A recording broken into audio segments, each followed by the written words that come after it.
Selamat datang pada pelajaran Teknologi Informasi dan Komunikasi. Bersama Bapak Hongki Hadianto di kelas 6. Selamat pagi anak-anak semuanya. Bapak berharap kalian semua dalam keadaan sehat dan tetap semangat. Nah, sekarang kita kembali lagi belajar secara daring. Dalam pertemuan pada hari ini, kita akan memasuki pelajaran Teknologi Informasi dan Komunikasi atau disingkat TIK di semester yang pertama. Sekarang sudah berada di kelas 6, bukan? Kita akan memulai materi kita pada hari ini di pelajaran kedua tentang ancaman online, hoax, dan pedoman bermedia sosial. Subpelajaran pada hari ini adalah ancaman online. Sebelum melanjutkan video kali ini, jika video ini dirasakan bermanfaat, silakan di like, share, subscribe, dan di komen. Agar channel ini terus berkembang untuk kemajuan ilmu pendidikan, terutama dalam hal ilmu pengetahuan TIK. Mari kita sebelum memasuki pelajaran hari ini, kita berdoa terlebih dahulu. Bagi yang beragama Katolik, izinkan Bapak memimpin secara agama Katolik. Yang beragama lain dipersilakan berdoa menurut keyakinan agamanya masing-masing. Dalam nama Bapa dan Putra dan Roh Kudus. Amin. Tuhan Yesus, kami mau belajar. Berkatilah kami dalam pelajaran hari ini. Amin. Bapa kami yang ada di sorga, dimuliakanlah namamu, datanglah kerajaanmu, jadilah kehendak-mu di atas bumi seperti di dalam sorga. Berilah kami rezeki pada hari ini, dan ampunilah kesalahan kami, seperti kami pun mengampuni yang bersalah kepada kami. Dan janganlah masukkan kami ke dalam pencobaan, tetapi bebaskanlah kami dari yang jahat. Amin. Dalam nama Bapa dan Putra dan Roh Kudus. Amin.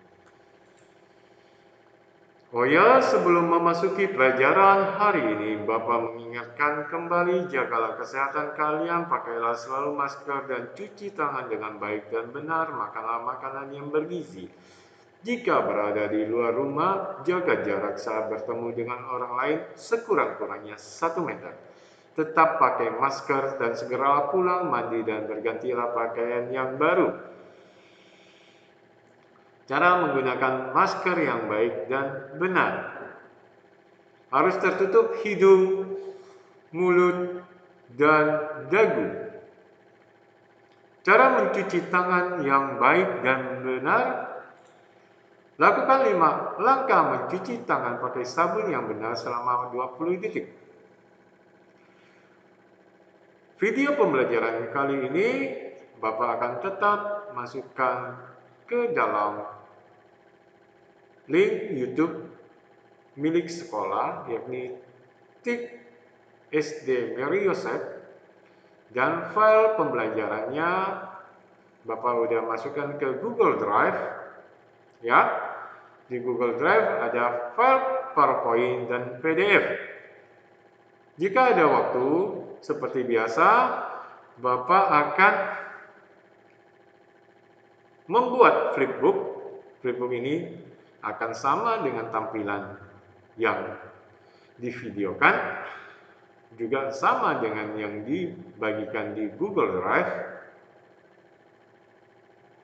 Di dalamnya juga ada link YouTube-nya. Oke? Ini ancaman online. Ya, kita perlu ada keamanan. Oke? Gambar ini Bapak ambil dari internet, maka Bapak harus juga memberikan sumbernya dari mana sebagai pertanggungjawaban bahwa kita menggunakan hak orang lain. Jangan kita ambil tetapi ini milik orang lain, kita tidak boleh sembarangan, ya, kita harus ada izinnya.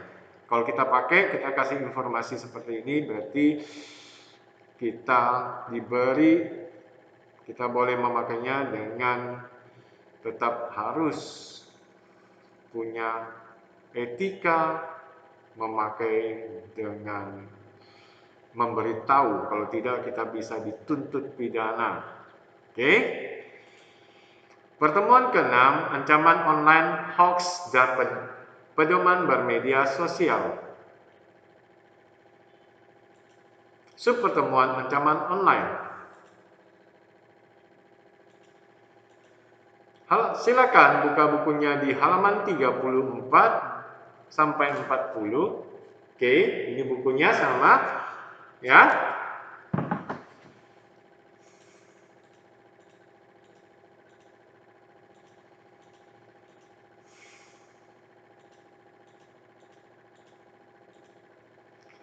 Oke, kita lihat terlebih dahulu peta konsep kita.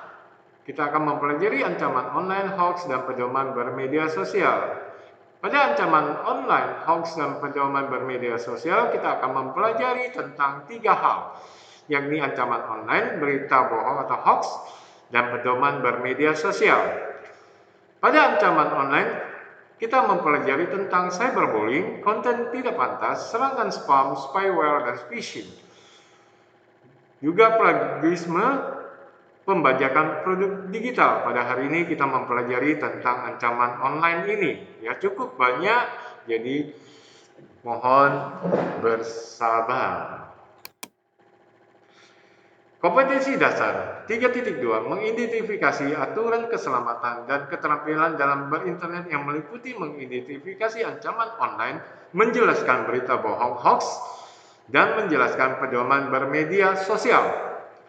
4.2 menerapkan aturan keselamatan dan keterampilan dalam berinternet yang meliputi mempresentasikan cara mengatasi ancaman online, menentukan berita bohong atau hoax, dan membuat poster pedoman bermedia sosial. Jika ada waktu, kita akan mencoba membuatnya. Indikator mengidentifikasi ancaman online yang pertama, yang kedua menjelaskan berita bohong atau hoax, yang ketiga menjelaskan pedoman bermedia sosial, yang keempat mempresentasikan cara mengatasi ancaman online, yang kelima menentukan berita bohong atau hoax, dan yang terakhir membuat poster tentang pedoman bermedia sosial. Untuk peta konsep, kompetensi dasar dan indikator dapat dilihat pada halaman 34 pada buku kalian. Jika yang punya, ya. Oke.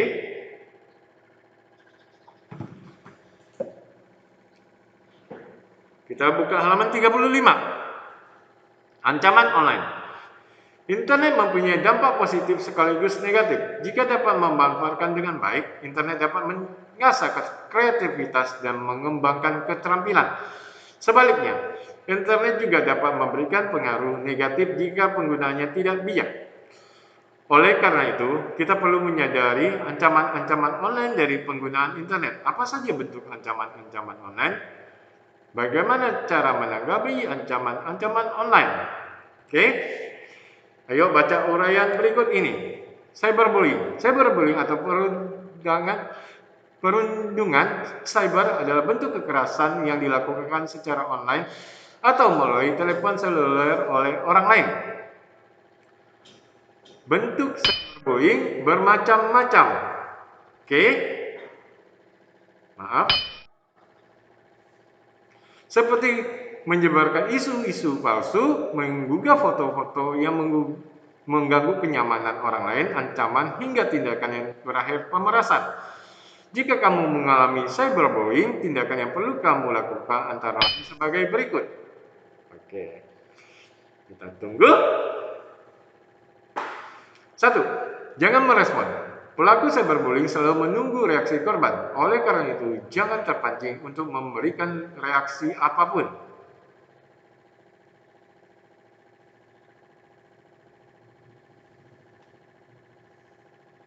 2. Jangan membalas aksi pelaku. Membalas apa yang dilakukan pelaku cyberbullying akan membuatmu ikut menjadi pelaku cyberbullying.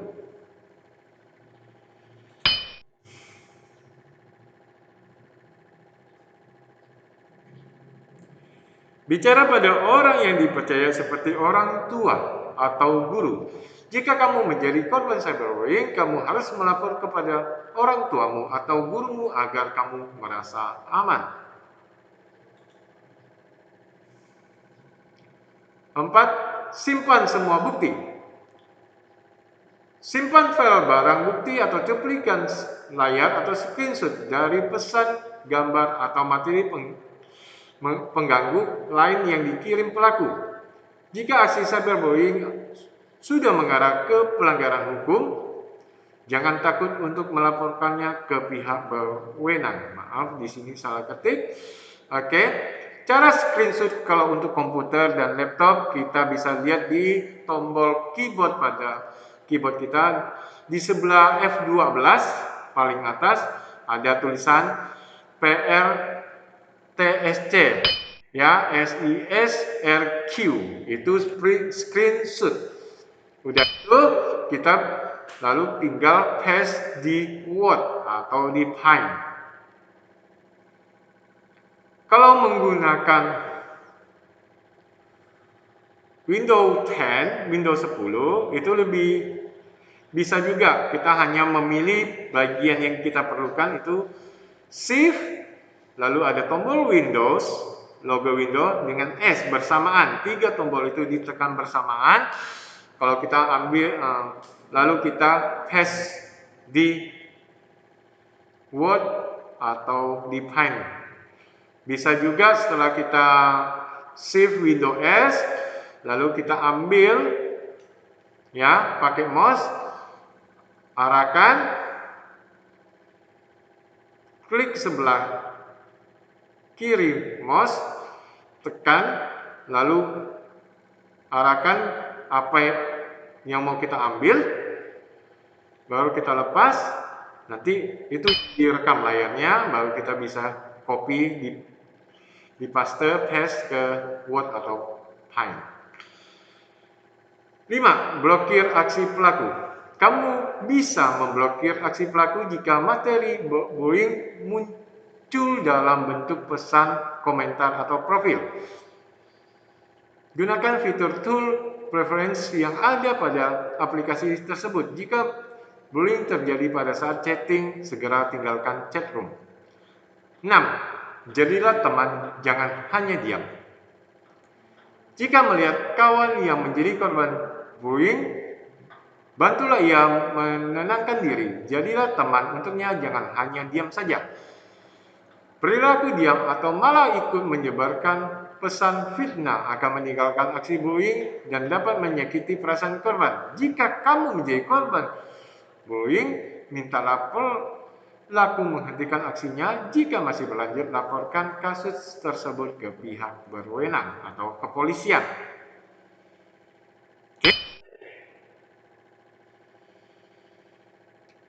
Untuk mencegah cyberbullying, kita memerlukan beberapa tindakan antara lain sebagai berikut.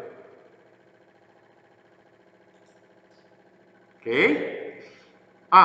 Selalu berperilaku santun di dunia maya. 2. Tidak memberikan semua informasi pribadi di akun media sosial. C. Tingkatkan empati dan rasa peduli terhadap kondisi orang lain. D. Menyosialisasi bahwa perilaku cyberbullying termasuk perbuatan tercela. 2. Konten tidak pantas. Ini masuk halaman 36 dalam buku kalian. Dalam menggunakan internet, kamu tidak dapat menghindari arus informasi yang datang. Kamu mungkin saja menemukan konten tidak pantas ketika berselancar di dunia maya. Apa saja yang termasuk konten yang tidak pantas? Konten tidak pantas meliputi perkataan, pesan, atau gambar yang mendorong kebencian, kekerasan, dan penindasan. Salah satu cara untuk menghindari konten tidak pantas adalah meminta pendampingan dari orang tua atau guru ketika menggunakan internet. Jika perlu, mintalah orang tuamu untuk mengaktifkan fitur mode terbatas atau restrict mode pada aplikasi ataupun peramban web browser. Selain itu, kamu juga dapat menggunakan mesin pencari yang ramah anak seperti Fiddle, DuckDuckGo, dan KitRex. Ini contohnya. Nah, ini ada lisensinya juga ya. Kita harus mencantumkan. Ini DuckDuckGo.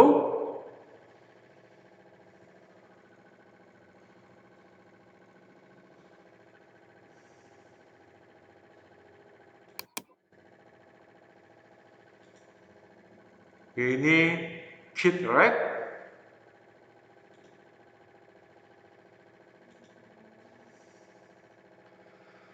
Salah satu situs atau aplikasi yang memiliki fitur mode terbatas adalah YouTube. Bagaimana cara mengaktifkan fitur mode terbatas pada situs tersebut? Perhatikan contoh berikut ini. Masuklah ke situs, ya. Tinggal kalian klik atau kalian ketik di mesin pencari, di browser maksud Bapak, maaf. Lalu klik tombol menu, diberi tanda 3 titik vertikal, tampilan situs akan tampak seperti gambar berikut ini. Oke. Ini Bapak mengambil menggunakan browser Firefox, ya, Mozilla Firefox, ya. Kalau di Google Bapak nggak menemukan ini, oke, tidak masalah. Mungkin yang lain ada. Pertama kita buka YouTube kita, lalu kita cari 3 titik ini, kita klik, lalu setelah kita klik, dia akan tampilan seperti ini, ya. Lalu kita restrict mode off, kita klik, dia lalu masuk, kita di sini activate restrict mode, ya. Kita geser, oke, maka nanti ada keamanan. Tidak semua video-video bisa kita tonton kalau tidak sesuai dengan umur kita.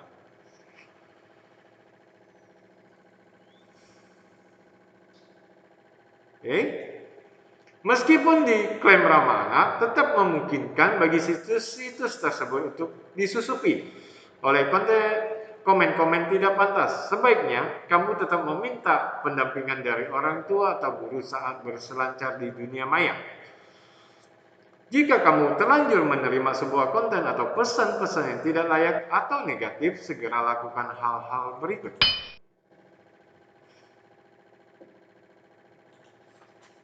Oke. Jika mendapat konten tidak pantas di ponsel, jangan menyebarkan ke orang lain. Segera tutup browser atau hapus konten yang tidak pantas yang kamu terima. Kedua, jika mendapatkan konten tidak pantas dari teman atau orang yang kamu kenal, beri pengertian bahwa perbuatan itu melanggar hukum.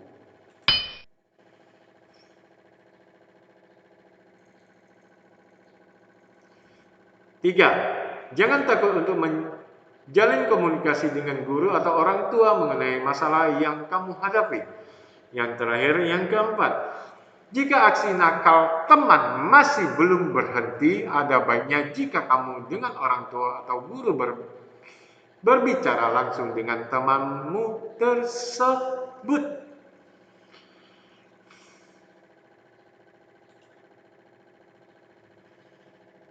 Oke, bagian ketiga, subbagian ketiga, serangan spam, spyware, dan phishing.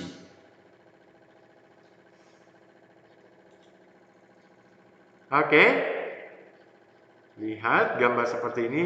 Kalau komputer kita terkena, sangat susah kalau kita tidak up to date, ya. Semakin mudah dan banyaknya file masuk dan game yang dapat diunduh, semakin memberi peluang untuk masuknya spam, malware, spyware, dan phishing. Spam adalah email sampah yang masuk ke kotak surat tanpa kita kehendaki. Isinya meliputi iklan-iklan sampai penipuan. Sementara itu, malware adalah program berisi kode berbahaya termasuk diantaranya virus, worm, dan trojan. Spyware adalah program yang bersembunyi di dalam komputer. Program ini akan mengawasi semua bentuk aktivitas yang kita lakukan di internet tanpa sepengetahuan kita, lalu mencuri data-data penting seperti username, password, informasi rekening bank, dan lain-lain. Phishing adalah aksi penipuan online yang mencoba mencuri data-data penting pengguna internet. Salah satu caranya adalah melalui email yang isinya meminta si penerima email untuk mengklik link yang diberikan. Langkah-langkah yang dapat dilakukan untuk mencegah spam, spyware, dan phishing antara lain sebagai berikut. A. Hindarilah mengunduh konten terlarang dari situs yang tidak terpercaya. 2. Pastikan tidak membuka link atau surat elektronik dari orang yang tidak kamu kenal. 3. Pasang software anti-spam di komputer. D.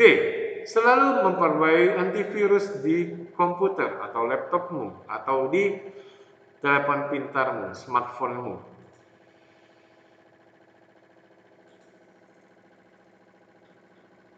4. Plagiarisme. Oke? Internet memudahkan setiap penggunanya untuk memperoleh informasi. Kemudahan tersebut terkadang memicu terjadinya plagiarisme. Plagiarisme atau plagiat adalah kegiatan meniru, menjiplak atau mengambil hasil karya dari orang lain dan mengakuinya seolah-olah karya kita sendiri. Plagiat dapat dianggap sebagai tindak pidana karena mencuri hak cipta orang lain. Untuk mencegah terjadinya plagiarisme, selalu menulis sumber atau referensi dari artikel yang kamu bagikan kepada orang lain. Membagikan materi tanpa menyebutkan sumber termasuk ke dalam pencurian hak dan kekayaan intelektual atau hak cipta. Menuliskan referensi atau sumber penulisan merupakan salah satu cara untuk menghargai karya orang lain.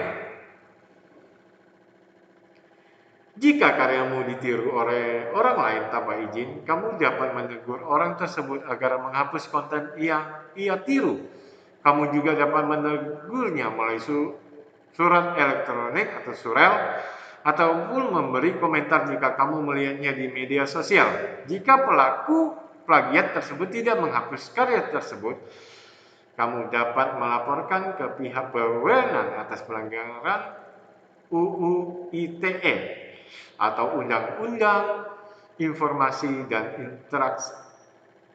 dan Transaksi Elektronik.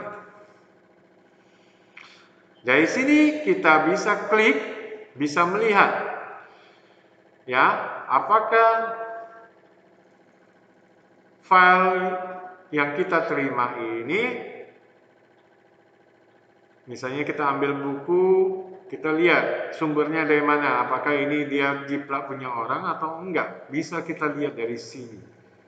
Ya, ini Bapak ambil sumbernya dari internet, dari situsnya langsung. Jadi Bapak nggak bisa mengklaim ini milik Bapak. Kalau Bapak klaim milik Bapak, Bapak bisa dipidana. Ya, dipidana, bisa dihukum, dipenjara, bisa juga membayar denda. Oke. Yang kelima, ini materi kita yang terakhir untuk hari ini, pembajakan produk digital. Dengan kehadiran internet, kita dapat menikmati sebuah karya tanpa harus memiliki bentuk fisiknya. Misalnya, kita dapat menyaksikan video animasi kesukaan dari situs user generated content atau situs yang berisi konten yang dihasilkan dari pengguna, memicu terjadinya pembajakan produk digital. Pembajakan produk digital adalah kegiatan menyalin dan menyalurkan produk digital seperti gambar, video, atau musik secara ilegal, tidak sah secara hukum. Pelaku kegiatan pembajakan termasuk melakukan kegiatan pencurian sehingga dapat dihukum karena melakukan pelanggaran hak cipta. Untuk mencegah pembajakan, hindari memperbanyak dan menyebarkan konten yang dijual secara bebas dan terlarang seperti musik, film, dan buku digital. Ingatlah bahwa buku, musik, gambar, video game, dan produk digital lainnya dibuat oleh seseorang yang disebut pencipta. Pencipta atau pembuat memiliki hak untuk menentukan produk mereka boleh dikonsumsi publik secara gratis atau berbayar.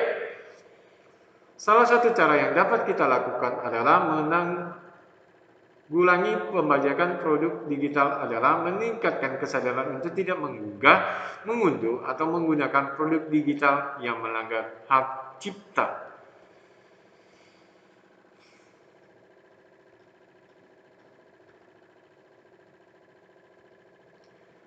Terima kasih sudah menonton video tentang ancaman online hoax dan pedoman media sosial sub pembelajaran ancaman online. Sekian materi pembelajaran hari ini.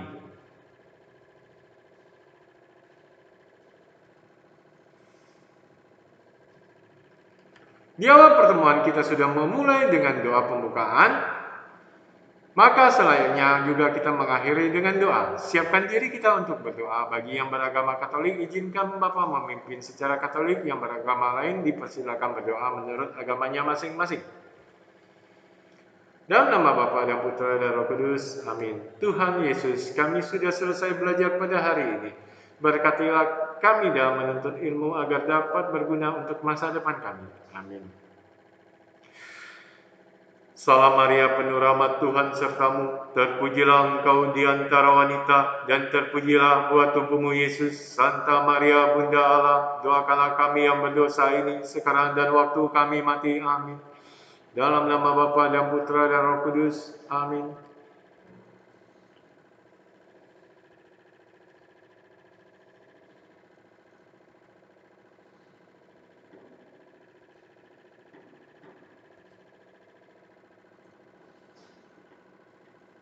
Sampai jumpa pada video pembelajaran berikutnya. Terima kasih, Tuhan memberkati kita semua. Bye-bye.